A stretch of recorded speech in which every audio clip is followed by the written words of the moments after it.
Ho accolto con tanto piacere la nomina, ringrazio ovviamente il Presidente della Provincia, il Consiglio, quelli che hanno voluto darmi fiducia, prima di tutto, che è la cosa più importante. Martina Moric è la nuova presidente di Dolomiti Bus, bellunese, manager e imprenditrice di lungo corso. Moric è stata individuata dalla provincia, socio di minoranza nel raggio delle sue competenze previste dallo statuto, tra i numerosi curricula dei candidati che si sono proposti per il ruolo strategico della società di trasporto pubblico locale. La mia lunga carriera si è basata prima in una storia imprenditoriale di famiglia, quindi sono riuscita a stare vicino a mio padre, un grande imprenditore, quindi a imparare e a capire da lui e con i miei fratelli, diciamo un po' tutta la famiglia, una storia di imprenditori, quella parte, quella prima faccia di una medaglia. La seconda l'ho vissuta nei miei 18 anni lunghi con una multinazionale quotata alla Borsa di New York, per la quale ho gestito diversi business in tutto il mondo. Ritengo di poter apportare la mia esperienza.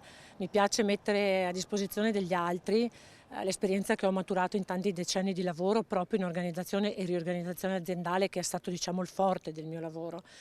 La cosa che mi fa piacere più di tutte è riuscire, dopo tanti anni fatti all'estero e lontana da qui, a tornare in patria e poter dare insomma un po' della mia esperienza al territorio, che è anche il mio territorio. Martina Moric è anche la prima donna bellunese al vertice di Dolomiti Bus, società che ha chiuso il 2024 con un utile di quasi 2 milioni, cui da contrattare fanno però i tagli alle corse e i disservizi lamentati dagli utenti in larga parte della provincia.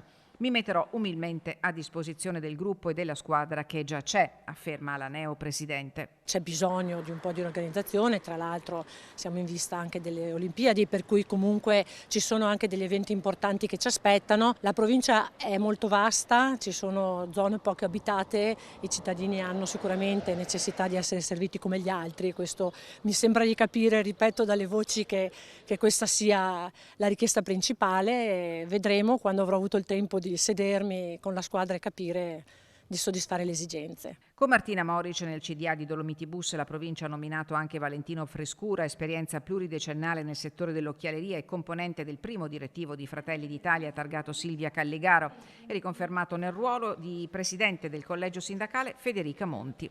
Le nuove nomine saranno ratificate in occasione dell'assemblea dei soci convocata per il 23 giugno, dopo che quella già prevista è stata rinviata per ragioni tecniche. Per me la cosa fondamentale è fare squadra, ecco, quella ha sempre vinto. Io in tutte le mie esperienze di decenni non ho vinto come persona, abbiamo sempre vinto come squadra, e quindi voglio amalgamarmi alla squadra esistente, voglio provare a dare qualcosa anche di mio per vincere come squadra e riuscire anche a fare finalmente contenta, diciamo, la popolazione.